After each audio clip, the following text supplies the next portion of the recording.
Chapter 19. The Gigantic Spinning Machine. I never saw better days for bridge work. C.C. Martin. There was now one continuous path from Brooklyn to New York. The temporary footbridge, finished in early February 1877, was a sort of hanging catwalk strung from city to city, draped above the river at an elevation 60 feet higher than the actual roadway would be. Farrington had been in charge of the work, and it was carried out with the greatest dispatch, even during days of extremely cold weather.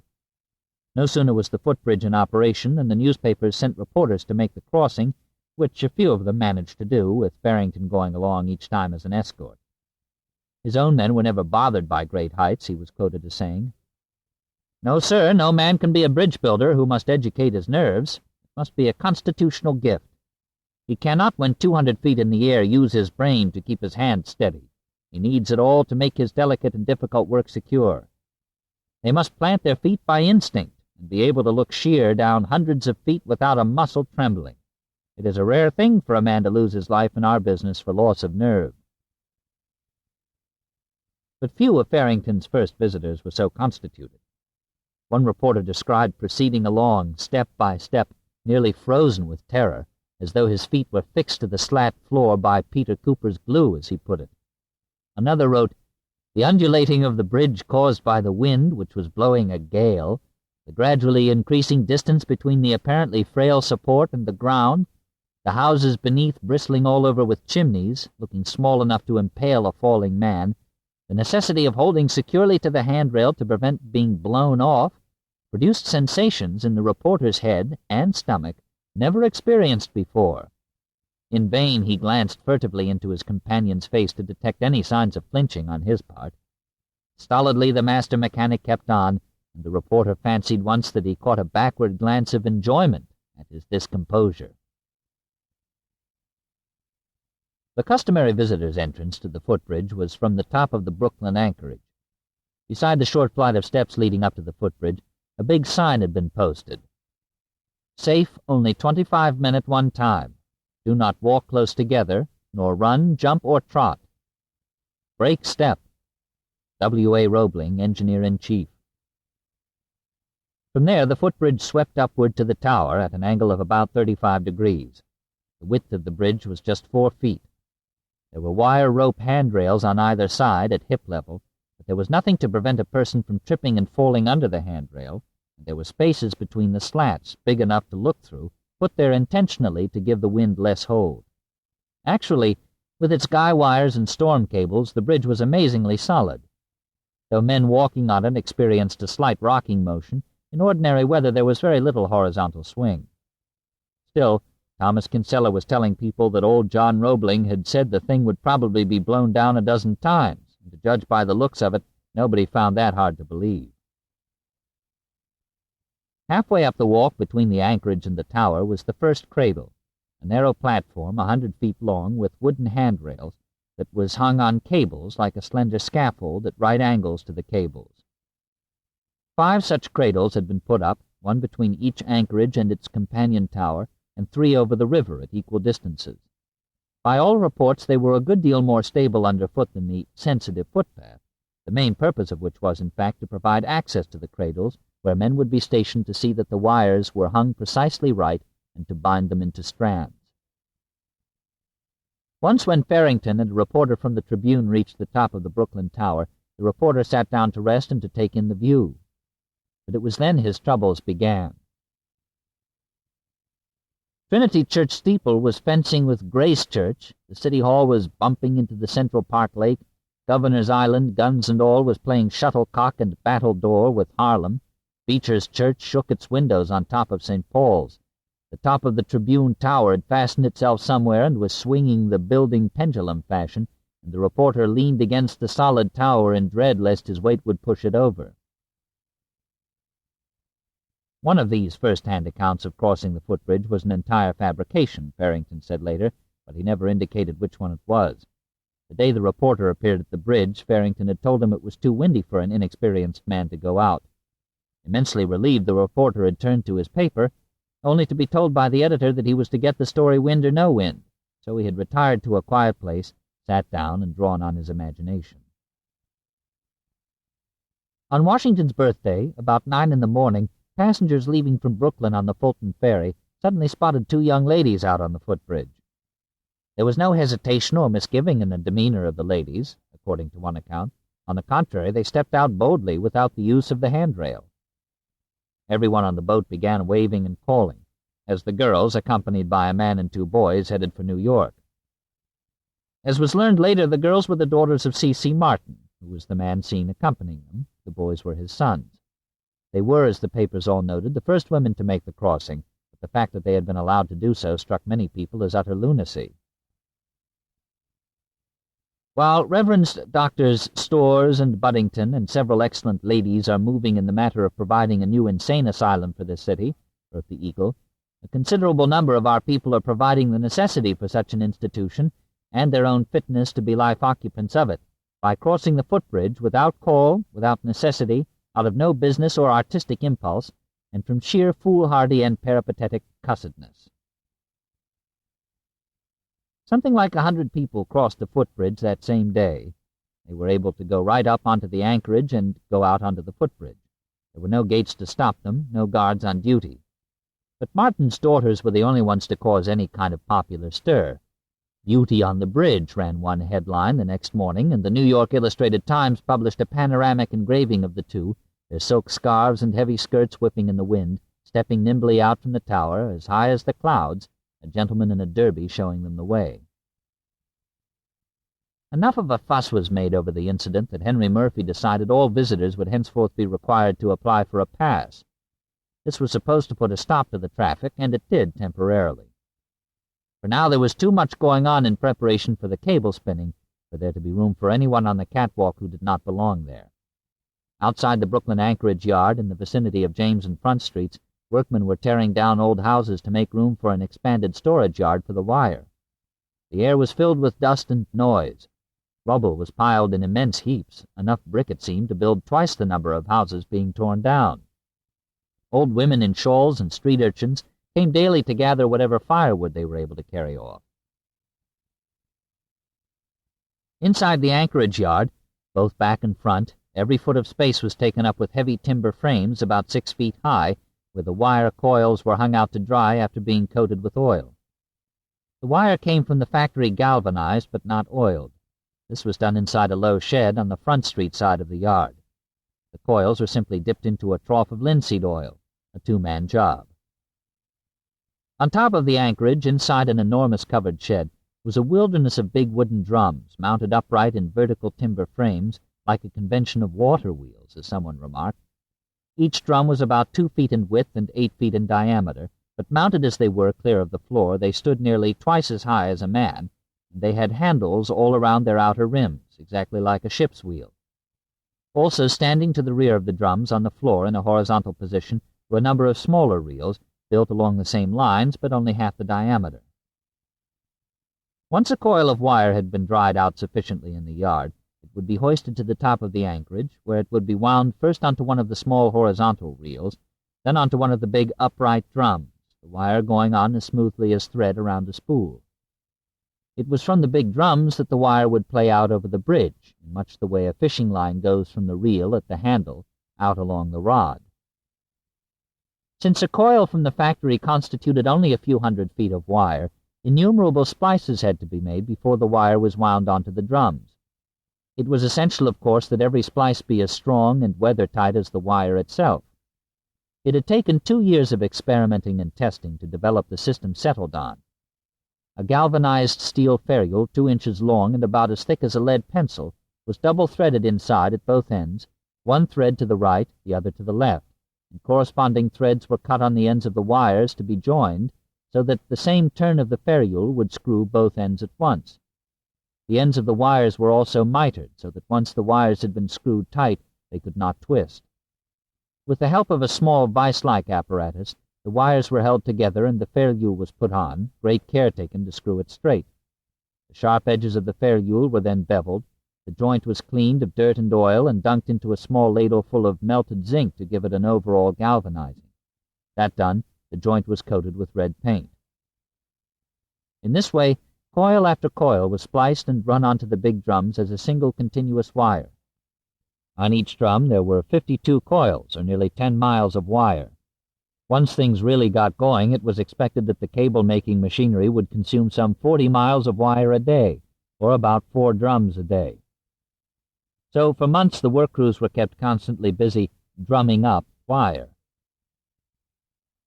On Tuesday, May 29th, things were far enough along to send a first experimental wire across the river. Just to see that everything was in proper order, and that the wire was strung at exactly the right deflection, Barrington, for one, crossed over the footbridge a total of 14 times in that one day. On June 11, 1877, the spinning of the great cables was begun. The way the system worked, 2 cables, those on the downstream side, were built simultaneously. The impression among most people was that the wires were to be twisted, like the fibers in an ordinary rope, or like the wires in the different steel ropes already in use on the bridge. But this, of course, was not the case.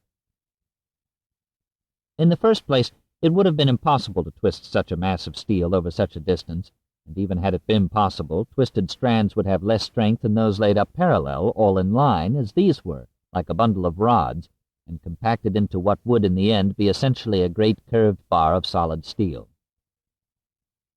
The traveler rope was now working back and forth across the river day in, day out, the big horizontal wheel upon which it revolved, turning overhead on the Brooklyn anchorage, first this way, then that, and all the other smaller pulleys and belts and innumerable cogs keeping up a low, steady rumble. The wires were taken across the river by what was known as a carrier, a big iron wheel that looked like an oversized bicycle wheel with 6 spokes. Its axle was fastened to the working rope by an iron arm or gooseneck, and was weighted to make it stand out perpendicular from the rope so as to clear the cradles and supports on the towers. At the Brooklyn anchorage, the end of a wire would be drawn off one of the big drums, and a loop of it slipped over the carrier wheel. The end of the wire would be drawn back taut and secured around a hefty iron brace or shoe that was shaped roughly like a horseshoe magnet about 2 feet long and little more than a foot across, with a groove around the periphery for the wire to ride in, as a skein of yarn is held in one's thumbs. The shoe was secured flat on the back end of the anchor bars, or at the end opposite from where the strands would finally be attached. The engineer would then start up the working rope, and away would go the carrier, trundling off toward the Brooklyn Tower, then over the tower and out across the water, towing the loop of wire behind, which meant that 2 wires were being strung at once. In the meantime, another carrier wheel would be coming back from New York, riding on the other half of the endless working rope. So by the time the first carrier was approaching New York with its load of wire, the empty carrier would be arriving in Brooklyn to pick up another loop in exactly the way the first one had. When the outgoing carrier reached the New York anchorage, the engine would be stopped at a signal from flagman, and the loop would be slipped off and drawn taut around a shoe there. Then the engine would be reversed. The empty carrier would start its return trip, while the other one would be starting out from Brooklyn with 2 more wires.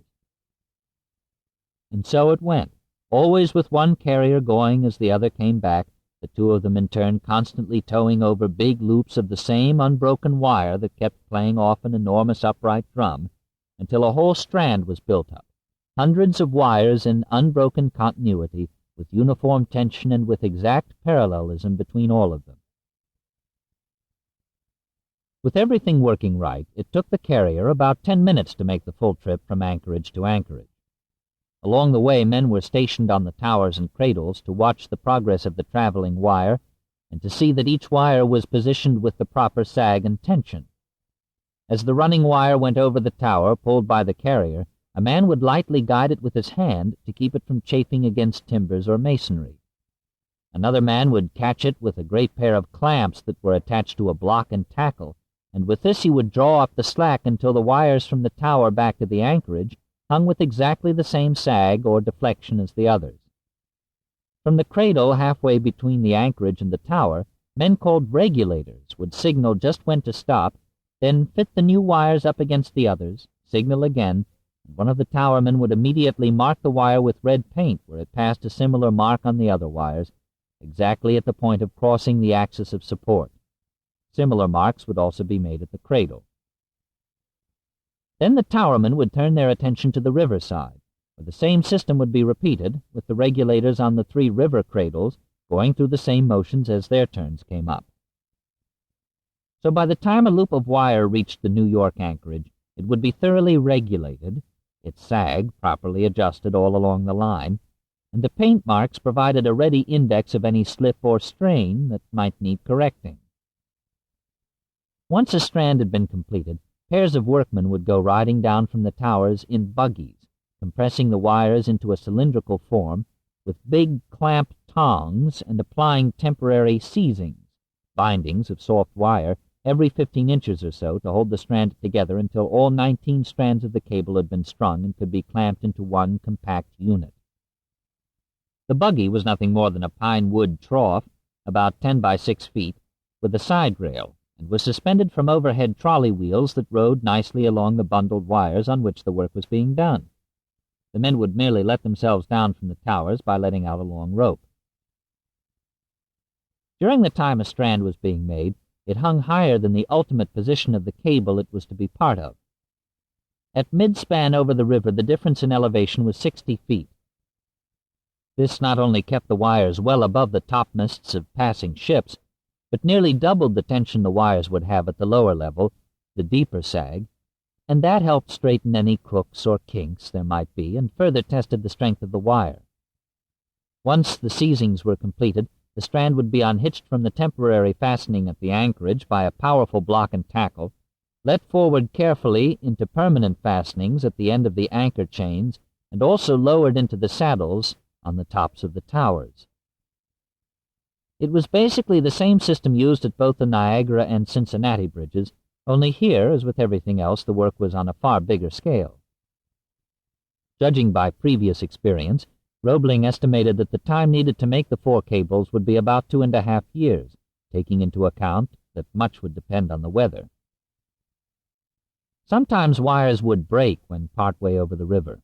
The loose end would have to be hauled in and a splice made. Sometimes the delay would be only a matter of minutes. Other times, when the break occurred on the New York side, more than an hour might be lost. These delays often occurred in the midst of a promising day's work, Barrington wrote, and were very vexatious. High winds and fog could make the delicate business of aligning the wires virtually impossible. Extreme temperature changes would cause significant expansion or contraction in the wires that would have a pronounced effect on their deflection, and in the early stages this could complicate things enormously. Before the first wires went across, the engineers had 4 guide wires strung for the men in the cradles to go by when adjusting the deflection of the first wires. To everybody's surprise, the 2 land spans had not hung the same. The difference in the deflections could be readily seen just by looking at them, but only after considerable trouble was the cause found. There was a slight difference in the diameter of various lengths of wire, and to solve the problem, hundreds of coils had to be stretched out, measured, and enough wire selected of uniform size and weight to make up the required lengths.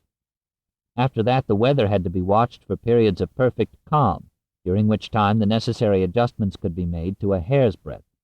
As a result of all this, about 6 weeks were used up. But the wire stringing, once it got going, went faster than had been anticipated. The weather was just about ideal. With a little practice, the men were laying up 50 wires a day, which was not bad for a start, and would have been better had the wire manufacturer been delivering on schedule. The Eagle was now calling the bridge the gigantic spinning machine. By July 2nd, the first of 2 strands was completed for the 2 cables on the downstream side of the bridge. The work of lowering the strands into position then began. At the anchorages, the strands were drawn back by a hoisting engine until the shoe was released from its fastening. Then shoe and strand were lowered slowly, carefully forward, 12 feet, the hoisting engine and a block and tackle holding the immense pull of the strand. Because there was a twist in the tackle, the shoe turned up on edge as it came forward and slipped neatly in between the eyelets of the anchor bars. The forward motion was stopped then, and a 7-inch steel pin was passed through the eyelets and the shoe. On the towers, too, the strands had to be lowered into the groove of the saddle, a distance of about 3 feet.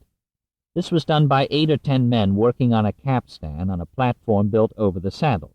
The capstan turned a nut on a screw that lowered the strand. Once the Strand was properly attached to the anchorages and at rest in the tower saddles, then it was also at the desired altitude over the water. The whole operation was difficult and delicate, as the newspapers reported, requiring nice calculations. The great danger, of course, being that the Strand might get away. The strain exerted by each strand at the anchorages was about 70 tons. In the meantime, the first 2 strands for the 2 upstream cables were begun. So by the end of the first week in July, all 4 cables were being strung simultaneously. All 4 carriers were shuttling back and forth high over the river, as regular as clockwork. Payne and Farrington had been assigned by Roebling to be certain everything was done just so. Collingwood and McNulty had been put to work on the approaches, and Roebling, too, was now watching the work himself once again, for at the start of the month he and Emily had returned to Brooklyn, to the brick house on Columbia Heights. With a pair of field glasses from a bay window overlooking the river, he could at last follow the day-by-day progress being made. That was the summer of the great railroad strike, and for much of the country it was a dark, discouraging time. Half a dozen cities were hit by walkouts and violence. In Baltimore, 12 people were shot down by militia. Pittsburgh was in the grip of a mob for 2 straight days. Millions of dollars worth of railroad equipment was destroyed in Pittsburgh alone. The Union Depot was burned, stores were looted, and a pitched battle between rioters and soldiers took the lives of 57. It was the bloodiest labor uprising the country had ever known, and it left much of the populace wondering what in the world was happening to life in America. But at the bridge, things had never gone better. Not in 8 long years had the work advanced so smoothly. Even the newspapers seemed satisfied with the way things were being handled and could find fault with no one. "The network of wires across the East River is rapidly beginning to look something like a bridge," commented the Herald in mid-August. By then, 4 strands had been completed and a new feature added, regulation cradles, as they were known, long, narrow, flimsy-looking scaffolds suspended 50 feet below the regular cradles, which put them in line with the lowered strands and made possible a closer surveillance of the strands as they lined up alongside one another. Somber-looking trustees in stovepipe hats climbed the stairs on the James Street side of the Brooklyn anchorage to pose for group portraits at the start of the footbridge, or they went off to Saratoga or the White Mountains with their families, confident the bridge was in good hands. And for thousands of New Yorkers and visitors, the footbridge had become one of the city's greatest summertime attractions. Virtually anyone could go up and sample the view and test his nerve if he cared to. In fact, so many people were now applying for passes to take the walk that Henry Murphy was spending an hour every morning just listening to what the applicants had to say. "People from every corner of the globe have crossed the bridge," he said. "Australians, New Zealanders, a man from the Cape of Good Hope, and persons from every country in Europe and Asia, from every state in the Union, from Canada and South America. The governor of Bermuda went across the other day, and the officers of the Russian man-of-war gave us a visit. Captains of steamships and merchantmen are frequent applicants, and we like to pass them because they will have to sail under the bridge and we desire their friendship." As a general rule, 5 classes of applicants were granted every courtesy. Foreign visitors, they may never come again, and it is natural they should desire to cross the bridge while they have the opportunity, Murphy explained. Newspapermen, engineers, and all politicians and preachers. Daily at the Bridge Company's Brooklyn offices, the crowds jammed the hallways and lobby waiting to see Murphy. Everyone had his particular reason for wanting permission to make the walk. "I am a stranger here," explained one applicant. "Where are you from?" asked Murphy. "From New York," the man replied gravely, and the story was soon all over Brooklyn. A Connecticut couple, both in their 70s, had walked over. Murphy even allowed a doctor and his wife to carry their newborn baby across. But when a Miss Mazeppa Buckingham requested permission to ride over on horseback, he said no. Her agent proposed to hoist the horse up onto the Brooklyn anchorage with a sling. "It would have made a great sensation," Murphy told reporters, "but you see, that's just what we want to avoid. We don't want to turn the bridge into a show." By the middle of August, 2,000 or 3,000 people had made the crossing, and most all of them went home to tell how he or she had been one of the very first to cross the Brooklyn Bridge, and thus the claim would be passed along proudly to many thousands of grandchildren and to their progeny. Amazingly, there were no accidents. Several men became so dizzy that they got down on their hands and knees and crawled back, hugging the slat floor for dear life. At least one woman fainted and had to be carried off. Many started out, then turned back. Several people had gotten about halfway out over the river with no trouble, but then suddenly froze with fear, unable to move one way or the other. One of these was a Brooklyn hatter who figured such a conspicuous display of daring would be good for his business. Among the children to cross was Al Smith, whose father had been employed as a sort of guard to keep unauthorized people off the bridge, and who gave himself permission to take Alfred across, as Smith's sister told the story years later. Smith himself would often describe the hazardous journey over the footbridge as the most thrilling experience of his boyhood, while his sister would remark, "I remember Mother sitting at home saying 10 rosaries all the time they were gone. But my father was determined to take the boy across the bridge, so he could say he crossed it before it was built." Murphy saw no reason why anyone should not be allowed to travel the footbridge, providing he had a comparatively valid reason and looked as though he would not do anything foolish out there. He was annoyed by the way people were cutting the wires and taking off pieces for souvenirs, but then it was the People's Bridge. None of the workmen seemed bothered by the sightseers traipsing along. The thing they found most interesting was the number of women who passed by and how fearless they appeared. Murphy admitted to one reporter that he himself had not been across as yet. "I started to go once," he said, "and while I looked upward or ahead I was all right. But I chanced to look down, and I determined that I couldn't afford to lose the president of the company just then, so I went back." And then it was September, and a broken and aged-looking Tweed was standing before the New York Board of Aldermen, telling the whole truth and nothing but the truth, on the understanding that if he did, honest John Kelly would see that he was set loose from prison and be henceforth immune from further prosecution. It was at this time that Tweed described in his own words the part he had played in getting the bridge started, and Henry Murphy and William Kingsley spent the better part of several days denying everything Tweed had to say about as fast as he said it. And before the month was out, an English seaman walking the footbridge was seized by an epileptic fit, and it was all several workmen could do to hold on to him as he writhed in convulsions. In desperation, they finally tied him to the narrow floor of the bridge, with his arms and legs hanging over the side. The man recovered shortly and was helped back to the ground, but the story was made so much of by the papers that Murphy promptly stopped issuing any more passes. The fun was over. In early October, workmen digging foundations for the Brooklyn approach turned up some old Spanish coins, worth about 16 cents at most, and the story spread through town that Captain Kidd's treasure had been discovered. One paper commented that if they kept digging, they might find enough to finish the bridge. Another expressed great pleasure that the New York approach required the demolition of one of the city's worst neighborhoods, and the Eagle, with nothing better to say apparently, ran a long, macabre essay on the bridge as the coming place for the truly artistic suicide. It is hardly necessary to point out to thoughtful men the splendor of a suicide committed from this virgin height. Hanging, poison, blowing one's vulgar brains out with a pistol were all condemned for their despicable lack of originality. The river below is swift and treacherous, the editors wrote. There would always be a good-sized audience on board the ferries. If jumping did not appeal, there were other choices. Let us imagine a man addicted to hanging, and think of the unique picture which early passengers would behold should they turn up their eyes in the ghostly dawn and see a man hanging by his neck 50 feet from the water's edge.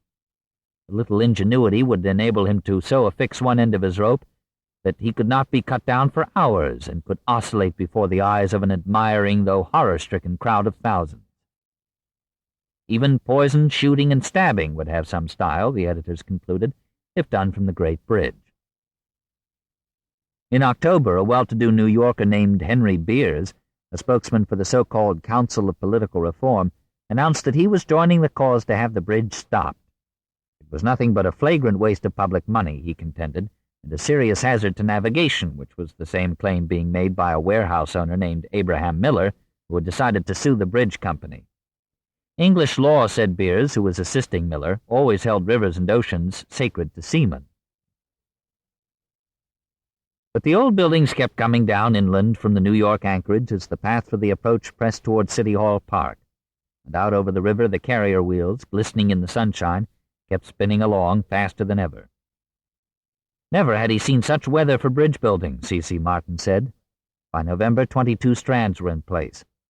On the cradles, little sentry boxes had been built where the men could get out of the cold while waiting for the carriers to come by.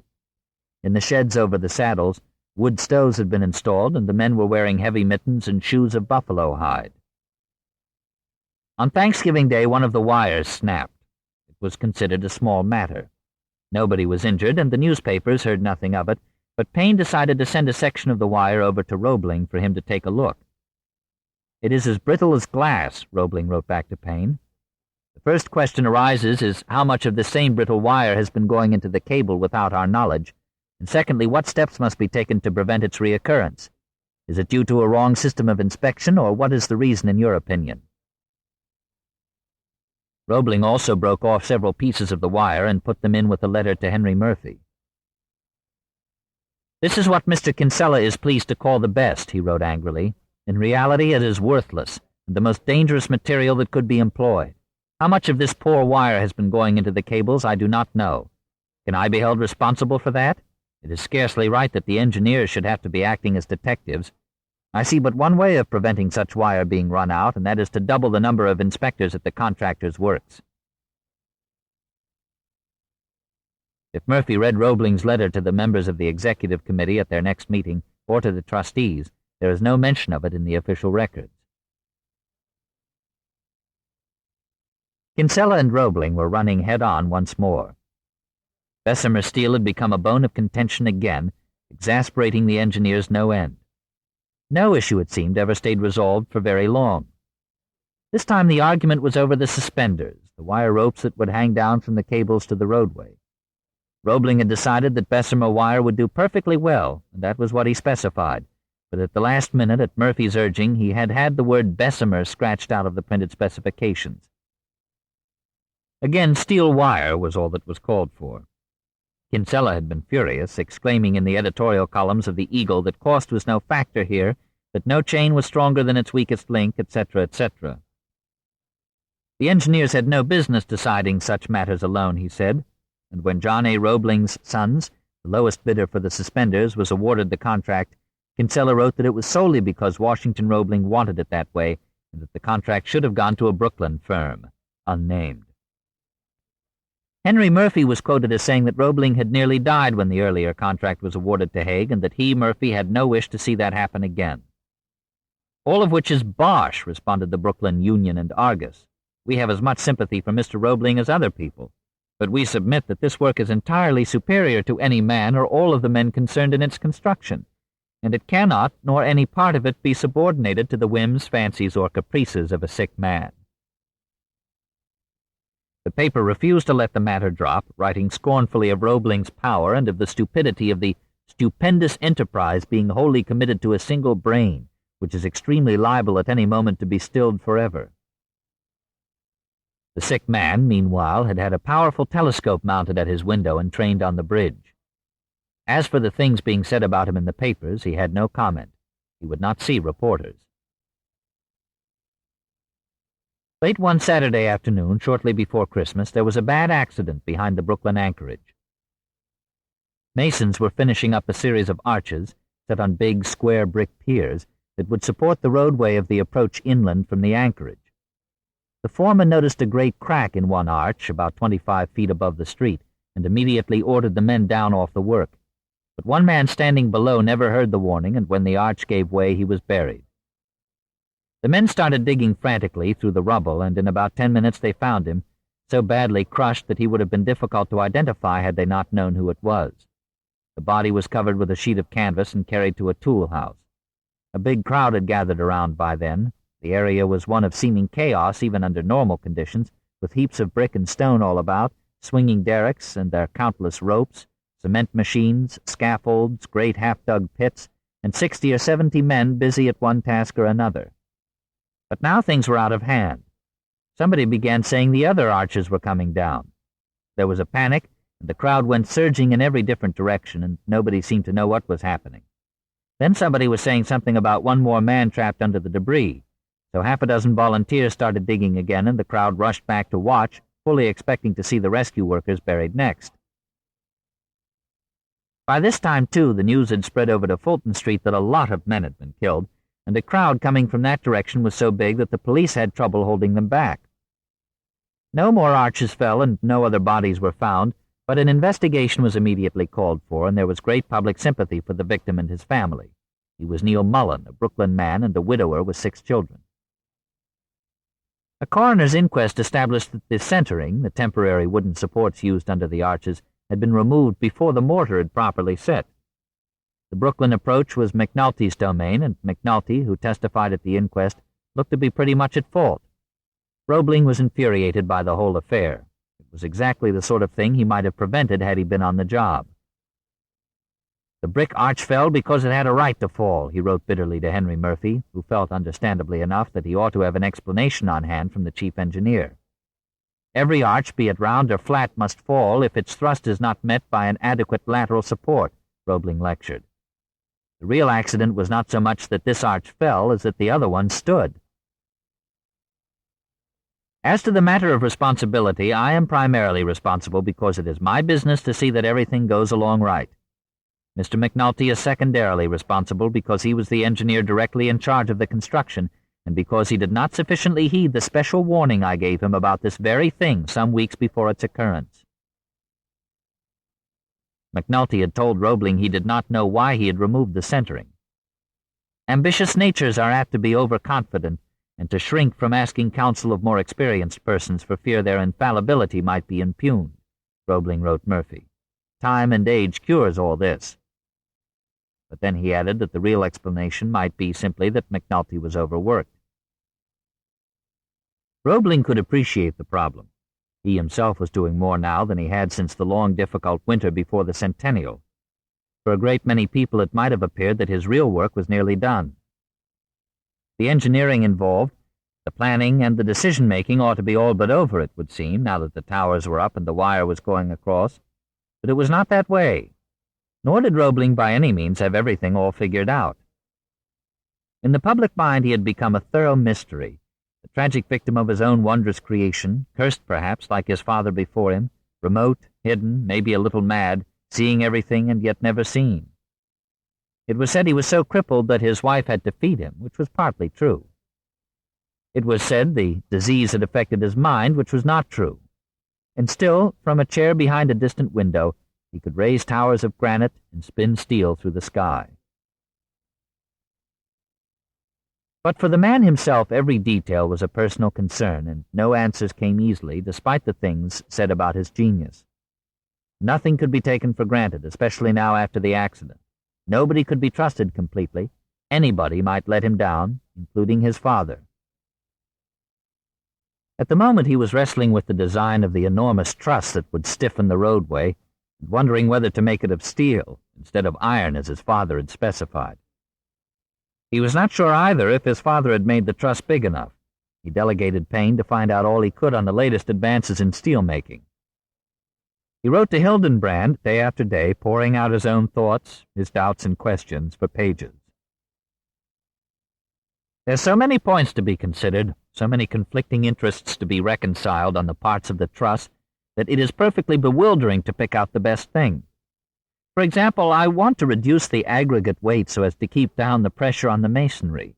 I want to simplify the superstructure so as to make work in the shop easy and erection easy and safe, and I also want to keep down the wind surface as much as possible. On the other hand, I want the truss sufficiently strong to resist a reasonable amount of bending, and this goes against the other points. But the only possible way in which I can reduce pressure on masonry and wind surface is by reducing the height and weight of the trusses and increasing the strain per square inch on the iron. I do not see that any reduction of weight is possible in any other parts of the structure. By making the truss rods as far as possible of steel, we make some reduction in weight, but it is only in the low truss that the rod section is great enough to enable us to attain any appreciable advantage by the substitution of steel for iron. In the high truss, with rods through 2 panels, the section is hardly sufficient to make it worthwhile to change. This, therefore, would be one argument in favor of again reducing the weight of the intermediate truss, and leaving the rods in all the trusses within 1 panel. This includes the 2 central trusses, even if they are arranged with a square bar in the middle of 2 flat ones outside. He was working toward another momentous decision, and he was feeling his way. But days like this were what he enjoyed most. His concern for incidentals was perhaps the most extraordinary thing of all. For him, there were no incidentals. Everything counted. Nothing could be left to chance or for someone else to decide. Hildenbrand, Martin, Payne, Farrington, all heard from him daily now. It seemed he wanted them to know his every thought. The following is only an excerpt of just one of the letters Roebling wrote to his assistants during this time. It was to Farrington. I want you to help me get out a specification for all the timber planking for our bridge floor, and it must be done by the 1st of April or sooner. There is a tremendous quantity of it to be got out, and most of it has to be planed, all of which takes time. It should also season for a while. You know we cannot hang up any of the ironwork unless we have planking to follow right along, so there's no time to lose. The bulk of it is yellow pine. First, there is the planking for the promenade. Next, the planking on the wagon tracks. Then the longitudinal string pieces under the tramway and also under the regular rails on the railroad track. Then a lot of short pieces of bridgings of yellow pine between the floor beams, and lastly, short oak planking laid crossways where the horses walk, of different thickness, and also some spreaders between the safety rails on the railroad track. Our flooring here differs from the Cincinnati flooring in having only one thickness of plank. I don't propose to treat or preserve or tar this lumber in any way, because I'm pretty well convinced, judging from past attempts on previous bridges, have cost more than they're worth and have often done positive harm. And as our planking is of but one thickness, it can season from above and below. By the introduction of the light intermediate floor beam, I've been able to reduce the thickness of the floor beam such, that is, from 6 to 5 inches. First of all, I want you to go down to the back office and consult with Hildenbrand and Payne about the best means of fastening down this planking and securing the ends to the floor beams. As there is but one thickness, generally it is more difficult to do. The track stringers should all be spliced by having them at the ends. They can be illegible down to the top cord of the floor beam by either 1 or 2 light bolts and a crossplate underneath. I want your opinion as to whether it will pay to splice the 5-inch planks or only butt them. The promenade plank will be too thin for splicing. I think the Cincinnati plan of fastening will answer best. That is a little round-headed bolt having on one side a square washer underneath which catches under the flange of the 6-inch channel. The head of the bolt can be sunk in pretty well and the hole filled with hard cement. This will answer very well on the wagon tracks where much is covered. But it will make a nasty-looking promenade, yet I hardly see how I can help it. You know we have on the promenade alternately a double channel and an I-beam for floor beams. Now it occurs to me that we could fill in between the double channels with a pine filling piece and fasten the planking into that with wooden nails. To the I-beam we fasten with little bolts. I believe yellow pine won't warp as badly as oak. The promenade planking must be very long and very narrow, nothing over 4 inches wide. The other planking can be 5 by 5 or 5 by 6 as the space demands. Would it pay to caulk it? Hardly, I guess. The ends must butt over the center of the floor beam. Shall we therefore order them exact lengths or make allowances and saw the butts here? How much allowance for waste? Must everything be planed? These stringers could be let in 3/8 of an inch on the floor beams. The bridging can be ordered in long lengths and then cut to suit. The promenade suspenders run through the floor. Here we must have 2 5-inch streaks of plank because 4 inches would be too narrow. In regard to length of planking, stringers and so on, it must run from 3 panels to 5 panels in length. The timber must be good, sound, clear stock, free from sap, cracks, splits, shakes, wind shakes, slivers and wavy edges, knots, black knots, work holes, no bush timber or dry-rotted timber or dead timber, etc., etc. The timber must be planed up true, full and square with sharp edges. And the letter continues on in the same fashion for pages. Twice Emily, who was taking it down, had to sharpen or change her pencil. The letter must have taken a good hour to dictate, perhaps longer considering his condition. Only 3 words in the whole thing were crossed out. The rest was put down with total certainty and no second thoughts. On January 8th, the Executive Committee held its first meeting of the new year, during which a request from J. Lloyd Hague was considered. According to the record of the meeting, Mr. Hague, the contractor for furnishing the steel wire for the cables, applied to be allowed to substitute the personal obligation of Messrs. Cooper and Hewitt in place of the percentage retained under his contract, amounting now to $29,277, in order to save himself interest upon it. Mr. Haig's proposition was declined. This bit of information appeared in several newspapers the next day, along with a report on various other items taken up at the meeting. If any of the bridge officials or trustees had been ignorant of Abram Hewitt's interests in the fortunes of J. Lloyd Haig and his wireworks, they were no longer. But yet there is nothing in the record to indicate that any of them thought this the least bit out of the ordinary, nor did the papers in either city make any editorial comment on it. Nothing was said either of Haig's generally unsavory personal reputation. Abram Hewitt made no comment. The Union and Argus did, however, pick up another item concerning certain legal fees authorized by the committee. Of course, more or less legal information is required by the bridge trustees, wrote the paper, but it does seem as if there might be something more than coincidence in the twin facts that law costs the bridge $7,500 a month, and that the cheapest establishments at which the article is purveyed are those of E.M. Cullen and H.C. and G.I. Murphy. Inasmuch as H.C. Murphy is the president of the board, the effect of the figures is an impression that the gentleman in question is overduly given to taking counsel of himself and pays a little highly for his soliloquies. H.C. and G.I. Murphy were Henry Murphy's sons. They were doing as competent a job as could be done and were charging no more for their services than would any other reputable firm, or so said Henry Murphy by way of explanation.